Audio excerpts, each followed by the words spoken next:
तो स्वागत है आप लोगों का हमारे टॉप क्लास ट्यूशन में।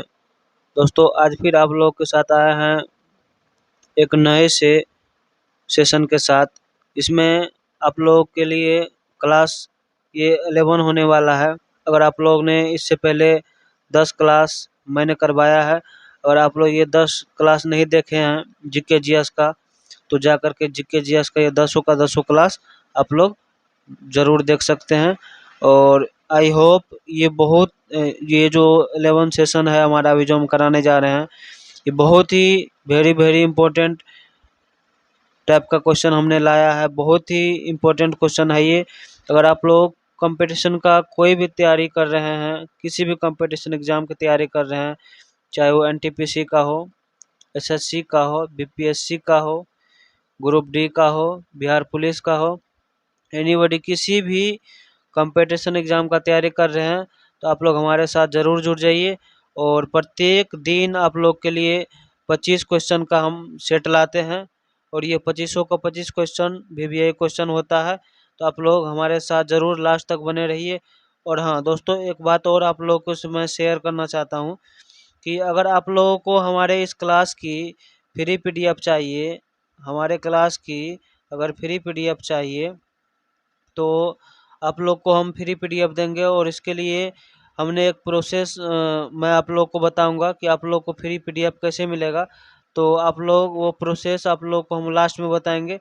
तो आई होप कि लास्ट तक आप लोग बने रहिए। जिनको जिनको अगर पीडीएफ की ज़रूरत है, अगर नहीं भी है, तो आप लोग हमारे साथ लास्ट तक ज़रूर देखिए 2500 क्वेश्चन को, और अच्छे से हम समझाने का बताने का कोशिश करेंगे। ठीक है, देखिए पहला नंबर का क्वेश्चन क्या पूछा गया है। भारत में किस तिथि को गणतंत्र दिवस मनाया जाता है? किस तिथि को गणतंत्र दिवस मनाया जाता है? ऑप्शन ए में है 15 अगस्त, बी में 2 अक्टूबर, सी 26 जनवरी, या डी 1 मई। तो इसका करेक्ट जवाब हो जाएगा आप लोगों के लिए 26 जनवरी को। गणतंत्र दिवस कब मनाया जाता है? 26 जनवरी को। Option number C. ठीक, नेक्स्ट क्लास पे चलते हैं, next session sorry next question पे चलते हैं, क्वेश्चन नंबर 2 पे। देखिए ये 1950 ईस्वी से मनाया जा रहा है, और ये संविधान जिस रोज लागू हुआ था 26 जनवरी 1950 को, उसी दिन से गणतंत्र दिवस मनाया जा रहा है। नेक्स्ट क्वेश्चन में पूछा गया है, किस नदी को दक्षिण की गंगा कहा जाता है? किस नदी को दक्षिण की गंगा कहा जाता है? कृष्णा को, गोदावरी को, कावेरी को, या फिर नर्मदा को? इसका करेक्ट जवाब क्या हो जाएगा? इसका करेक्ट जवाब हो जाएगा गोदावरी को। दोस्तों क्या आप लोग जानते हैं कि गोदावरी का जो उद्गम स्थल है वो कहाँ है? गोदावरी का उद्गम स्थल की बात करें तो वो कहाँ है? महाराष्ट्र में है। कहाँ पर है? महाराष्ट्र में है। ठीक, और अगर इसकी महाराष्ट्र में कहाँ पर है? महाराष्ट्र में एक जिला है जिसका नाम है नासिक। क्या नाम है? महाराष्ट्र में एक जिला है जिसका नाम है नासिक। नासिक, और उस नासिक के त्रिम्बकेश्वर से, नासिक के त्रिम्बकेश्वर से, कहाँ से?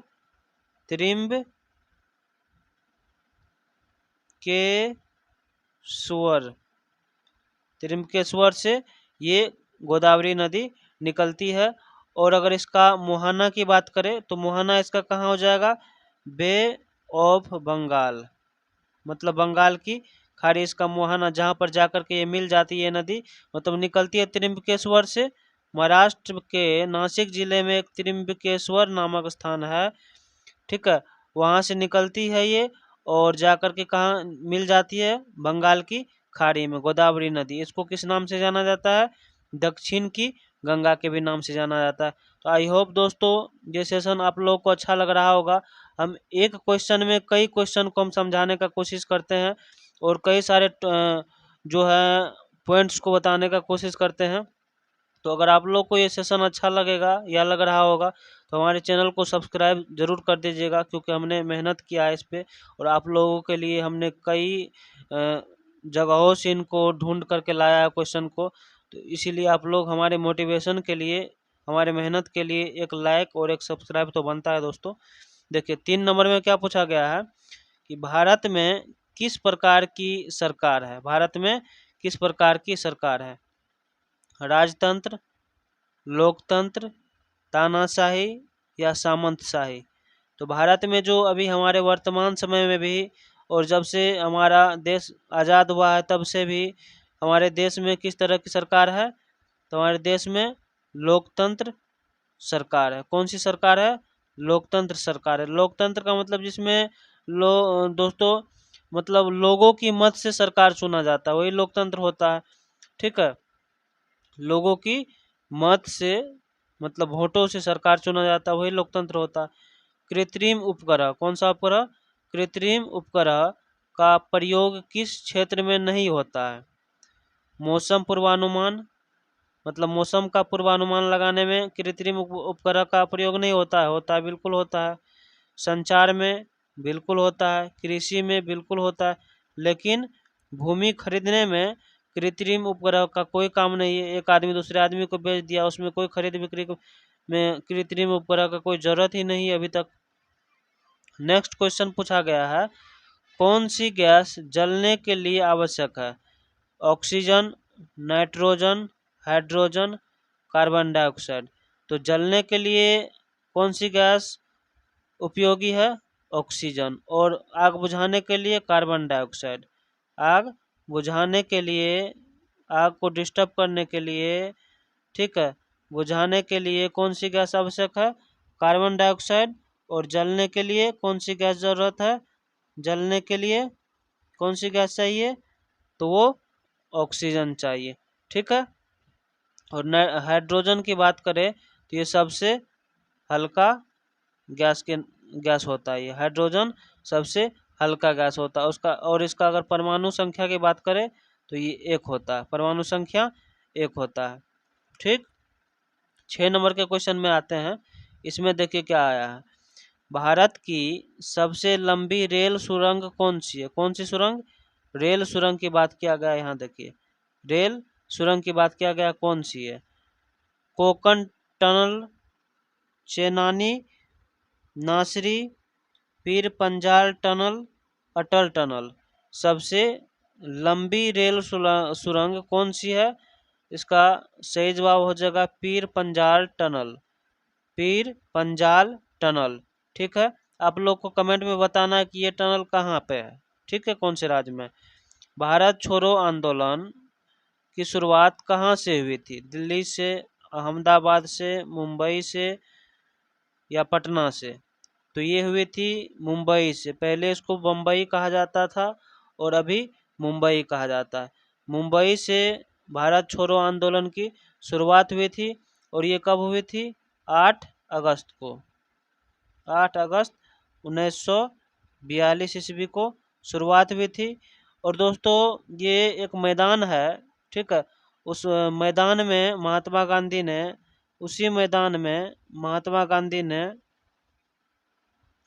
एक नारा दिया था, उस नारा का क्या नाम था, करो या मरो। उस नारा का क्या नाम था, करो या मरो। ठीक है, मरो। एक मैदान था, उस मैदान में करो या मरो का नारा दिया था। और उस मैदान का क्या नाम था, मैदान का नाम था ग्वालिया टैंक। क्या नाम था, ग्वालिया, उस मैदान का नाम था गोवालिया टैंक। क्या नाम था मैदान का, ग्वालिया टैंक। ठीक, तो कई पॉइंट्स हम एक ही क्वेश्चन में सॉल्व करते चलते हैं, समझते चलते हैं। तो इसीलिए आप लोग इस सेशन को एक सब्सक्राइब और लाइक करके ज़रूर लास्ट तक देखिए। इसमें दोस्तों खास करके ये अगर आप लोग बीपीएससी का तैयारी कर रहे हैं, बीपीएससी टीआरई 4 का, टीआरई अगर 4 का तैयारी कर रहे हैं तो इसमें पूरा डिटेल से पूछता है क्वेश्चन सब। इसके लिए ये आपको रामबाण है। वैसे तो किसी भी एग्जाम के लिए जीके जीएस पूछता ही पूछता है, उसका कोई ये नहीं है कि बिहार पुलिस में पूछेगा तो बीपीएससी में नहीं पूछेगा, बीपीएससी में पूछेगा तो बिहार एसएससी में नहीं पूछेगा, किसी में भी पूछ सकता है। इसीलिए एक ही क्लास में आप लोग को एक ही क्वेश्चन से कई पॉइंट हम समझाते जाते हैं। इसीलिए चलिए चलते हैं 8 नंबर पे क्या पूछा गया है, गांधी इरविन समझौता कब हुआ था। गांधी इरविन समझौता की बात हो रही है, कब हुआ था, 1930 में, 31 में, 42 में, 47 में। तो गांधी इरविन समझौता जो हुआ था इसकी बात अगर करें हम तो ये 1931 ईस्वी में हुआ था। कब हुआ था, 1931 ईस्वी में हुआ था। ठीक, इसमें थोड़ा बात कर लेते हैं, ठीक है, इसके बारे में थोड़ा बात कर लेते हैं। देखिए ये तो हुआ था 1931 ईस्वी में, लेकिन 1931 ईस्वी में कितने तारीख को हुआ था, ये 5 मार्च को हुआ था। 5 मार्च को 1931 ईस्वी को हुआ था। और इसको अन्य नाम कौन से नाम से जाना जाता है, गांधी इरविन समझौता का अन्य नाम क्या हो जाएगा, दिल्ली समझौता। क्या हो जाएगा, दिल्ली समझौता। ठीक है, दिल्ली समझौता के नाम से। ये दोस्तों किनके किनके बीच हुआ था, गांधी के बीच और उस समय के तत्कालिक जो वायसराय थे लॉर्ड इरविन। कौन, गांधी के बीच और लॉर्ड इरविन के बीच। किसके बीच, लॉर्ड इरविन के बीच। ठीक है, ये स्थान कहाँ था, लंदन में था। कहाँ पर हो रहा था ये, लंदन में।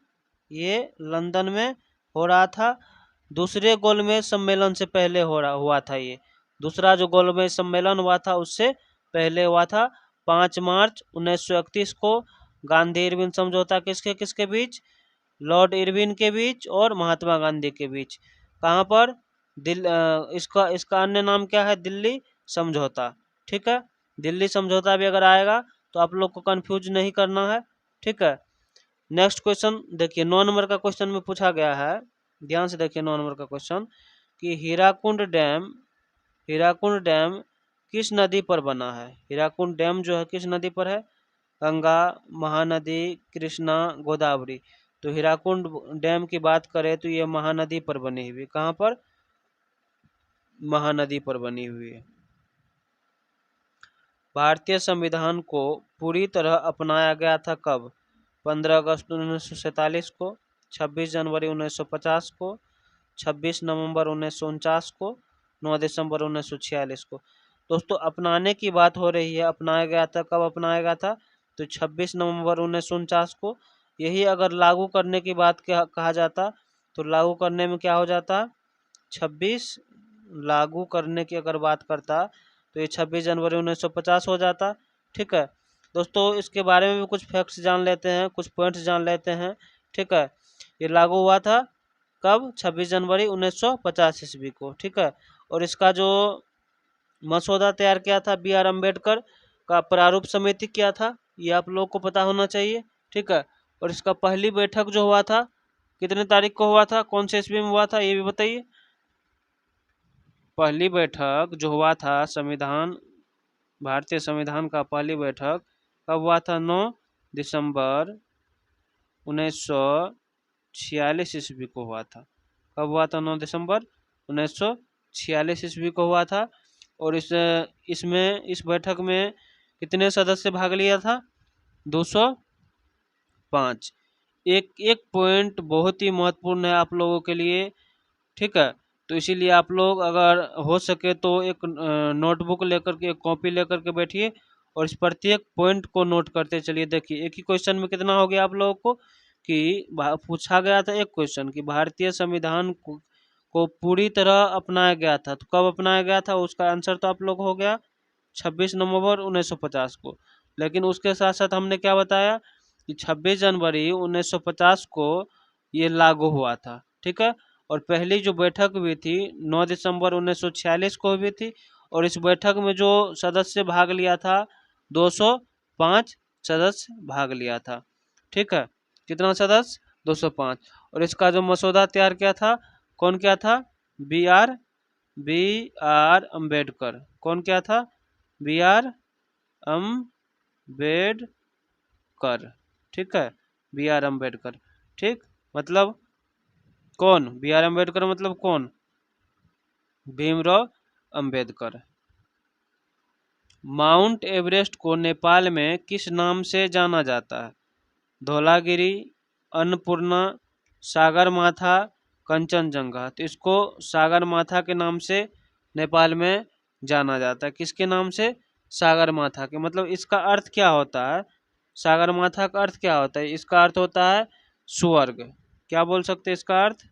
सागरमाथा का अर्थ अगर निकाले, इसका अर्थ होता है स्वर्ग बोल सकते हैं, या आकाश का माथा बोल सकते हैं। स्वर्ग या आकाश का माथा बोल सकते हैं। इसकी हाइट की बात करें, माउंट एवरेस्ट की हाइट की बात करें तो 8848.86 मीटर है। 86 मीटर है। हाइट की बात करें 8848.86 मीटर है। ठीक है, नेक्स्ट क्वेश्चन पे चलते हैं। नेक्स्ट क्वेश्चन क्या पूछा गया है? देखिए 12 नंबर का क्वेश्चन पूछा गया है कि भारत का पहला उपग्रह किस देश ने लॉन्च किया था? भारत का जो पहला उपग्रह था वो कौन सा देश था जो लॉन्च किया था पहला उपग्रह? ठीक है, तो ऑप्शन है अमेरिका, भारत, रूस जिसको सोवियत संघ भी कहा जाता है, या फिर फ्रांस। भारत का पहला उपग्रह किसने लॉन्च किया था? भारत का पहला उपग्रह सोवियत संघ ने लॉन्च किया था, रूस ने। इसका नाम था आर्यभट्ट। क्या नाम था? आर्यभट्ट। और 1975 ईस्वी में ये लॉन्च किया गया था। कब लॉन्च किया गया था? 1975 ईस्वी में। विश्व पर्यावरण दिवस, कौन सा दिवस? विश्व पर्यावरण दिवस कब मनाया जाता है? 5 जून, 1 मई, 10 जुलाई, 8 मार्च। तो ये क्वेश्चन हमने आप लोग को इससे पहले भी करवाया था। टाइम ना गवाते हुए चलते हैं। 5 जून को मनाया जाता है। 14 नंबर के क्वेश्चन पे आते हैं फटाफट। 14 नंबर के क्वेश्चन में क्या कहा गया? देखिए, भारत में सबसे बड़ा बांध कौन सा है? भारत में सबसे बड़ा बांध कौन सा? हीराकुंड, भाखड़ा नांगल, सरदार सरोवर, या फिर टिहरी। भारत में सबसे बड़ा बांध कौन सा है? क्या हो जाएगा इसका सही जवाब? इसका सही जवाब हो जाएगा टिहरी। क्या हो जाएगा? टिहरी। तो ये टिहरी जो है दोस्तों, ये कौन से राज्य में है? ये उत्तराखंड में है। कहाँ पर है? टिहरी कौन से राज्य में है? उत्तराखंड में टिहरी बांध है। और ये भागीरथी नदी पर है। कौन सी नदी पर है? इसकी बात करें अगर कौन सी नदी पर है, तो ये भागीरथी नदी पर है। कौन सी नदी पर है? भागीरथी नदी पर है। और इसकी हाइट की बात करें, अगर हाइट की बात करें तो 260.5 मीटर है।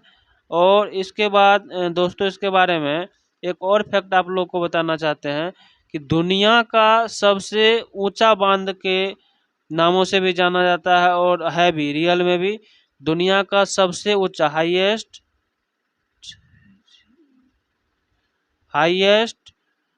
ठीक है, बांध के रूप में भी इसको जाना जाता है। और इसकी जो हाइट है 260.5 मीटर है। 14 के बाद टिहरी डैम। 14 के बाद 15 में आते हैं। इसमें पूछा गया, देखिए भारतीय संविधान में कुल कितनी अनुसूचियां हैं? 8, 10, 12, 14। तो अनुसूचियां की बात करें टोटल 12 है। पहले कितना था? 8 था। और बाद में न्यू जो हुआ, ओल्ड कितना था? ओल्ड था 8 गो, और न्यू कितना आया? न्यू आया 4 गो। तो दोनों मिलाकर कितना हो गया? अभी वर्तमान में 12 गो है। ठीक है, वर्तमान में 12 गो है। 16 नंबर का क्वेश्चन में पूछा गया है, देखिए कंप्यूटर का अस्थायी स्मृति। अस्थायी स्मृति का मतलब जो नहीं भूलता, वोलेटाइल नहीं होता, उसको अस्थायी स्मृति कहा जाता है। वो कौन सा है? ऑप्शन ए में कहा गया है रैम, बी में रोम, सीपीयू, एएलयू। ये हो जाएगा, इसका करेक्ट जवाब हो जाएगा रोम। इसके बारे में दोस्तों आप लोग को इससे पहले भी हमने ट्रिक बताया था, और आज भी बता रहे हैं कि अगर आप लोग को कन्फ्यूजन होगा कि भूलने वाली मेमोरी नहीं है, तो दोस्तों आप लोग को कहावत में आप लोगों ने कभी न कभी सुना होगा कि मैं तुम्हारे रोम रोम में बस गया हूँ, मैं कभी भी तुमको नहीं भूल सकता हूँ, या तुम मेरे रोम रोम में बस गए हो, मैं तुम्हें कभी नहीं भुला सकता। रोम रोम का मतलब कि कभी न भुलाने वाले चीज, मतलब अस्थाई स्मृति इसको कहा जाता है। अगर इसकी फुल फॉर्म की बात करें, रोम का अगर फुल फॉर्म की बात करें तो क्या हो जाएगा, रैंडम एक्सेस मेमोरी। क्या हो जाएगा, रैंडम एक्सेस मेमोरी। ठीक है। एएलयू का अर्थमेटिकल लॉजिकल यूनिट, सीपीयू का सेंट्रल प्रोसेसिंग यूनिट, रैम का रीड रैंडम एक्सेस मेमोरी। ठीक है, रैंडम एक्सेस मेमोरी, रोम का रीड ओनली मेमोरी। रबी की फसल किस मौसम में बोई जाती है, गर्मी में, बरसात में, सर्दी में, पतझड़ में। तो रबी की जो फसल बोई जाती है वो सर्दी में बोई जाती है। कब बोई जाती है, सर्दी में बोई जाती है। 18 नंबर का क्वेश्चन में है, हड़प्पा सभ्यता किस नदी के किनारे स्थित है, गंगा, यमुना, सिंधु, गोदावरी। हड़प्पा सभ्यता किस नदी के किनारे स्थित है, तो यह है सिंधु नदी के किनारे। कौन सी नदी, सिंधु नदी के किनारे। 19 नंबर का क्वेश्चन में देखिए, भारत का कौन सा राज्य पूर्व का स्कॉटलैंड कहलाता है, पूर्व का स्कॉटलैंड, मेघालय, मिजोरम, मणिपुर, त्रिपुरा। पूर्व का स्कॉटलैंड किसको कहा जाता है, तो ये मेघालय को कहा जाता है। किसको, मेघालय को कहा जाता है पूर्व का स्कॉटलैंड। विश्व का सबसे बड़ा महाद्वीप कौन सा, विश्व का सबसे बड़ा महाद्वीप कौन सा है, अफ्रीका, एशिया, यूरोप, ऑस्ट्रेलिया। क्या हो जाएगा इसका सही जवाब, एशिया, जिसमें हम भारतीय लोग भी आते हैं इसी महाद्वीप के अंतर्गत। फुटबॉल विश्व कप 2022 कहाँ आयोजित हुआ था, रूस में, कतर में, ब्राजील में या फ्रांस में। 2022 में जो फुटबॉल खेला गया था वो कहाँ पर आयोजित किया गया था, कतर में आयोजित किया गया था। कहाँ पर, कतर में आयोजित किया गया था। 22 के बाद 23 का क्वेश्चन में है कि भारत में सबसे पहले पेट्रोलियम कहाँ पाया गया था, असम, महाराष्ट्र, गुजरात, राजस्थान। पेट्रोलियम भारत में सबसे पहले कहाँ मिला था, सबसे पहले असम में मिला था। कहाँ पर, असम में, असम के डिगबोई नामक स्थान पर। ठीक। किसी राज्य में राष्ट्रपति शासन किस अनुच्छेद के तहत लगा सकता है, 352, 356, 360, 368। तो राष्ट्रपति शासन राष्ट्रपति किस अनुच्छेद के तहत लगा सकता है, 356 के तहत लगा सकता है।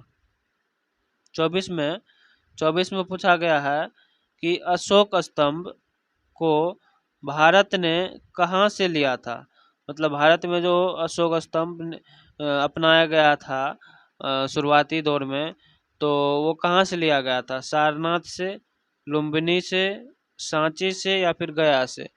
कहाँ से लिया गया था बताइए आप लोग, ये लिया गया था सारनाथ से। कहाँ से, सारनाथ से। 25 नंबर क्वेश्चन और ये लास्ट क्वेश्चन, विश्व की सबसे लंबी नदी कौन सी है। इसके बाद हम लोग आप लोगों को पीडीएफ में, कैसे पीडीएफ में के द्वारा आप लोग को फ्री में पीडीएफ मिलेगा उसके बारे में अभी तुरंत बताएंगे। ठीक है, नील, अमेजन, मिसिसिपी या यांग तैसे, यांग तैसे। तो क्या हो जाएगा इसका करेक्ट जवाब, नील। विश्व की सबसे लंबी नदी नील नदी है। ठीक है। देखिए दोस्तों, करना क्या है आप लोगों को, अगर आप लोग को फ्री में पीडीएफ चाहिए तो करना क्या है, ये टेलीग्राम का लिंक है। क्या है, ये टेलीग्राम का लिंक है। हमने इस लिंक को डिस्क्रिप्शन में भी दे रखा है। ठीक है, वहाँ जाइए और इस लिंक पे क्लिक कीजिएगा तो आप लोग सीधे चले जाइएगा टेलीग्राम चैनल पे। वहाँ पर हमारे टेलीग्राम चैनल को फॉलो करके और कमेंट में ये आपको लिख देना है कि गिव मी, या मुझे आपकी पीडीएफ की ज़रूरत है, मुझे पीडीएफ चाहिए। तो हम, हमारी टीम आप लोगों से कांटेक्ट करके या फिर टेलीग्राम पे ही आप लोगों को पीडीएफ, फ्री पीडीएफ भेज दिया जाएगा और दे दिया जाएगा। दोस्तों, अगर ये सेशन अच्छा लगा हो तो हमारे चैनल को ज़रूर सब्सक्राइब कीजिए और लाइक करके। तब तक के लिए आप लोग अपने दूसरे क्लास की तैयारी कीजिए। ठीक है, फिर हम मिलते हैं आप लोगों से फिर एक नए अच्छे से जीके जीएस के क्वेश्चन के साथ। ठीक है, धन्यवाद।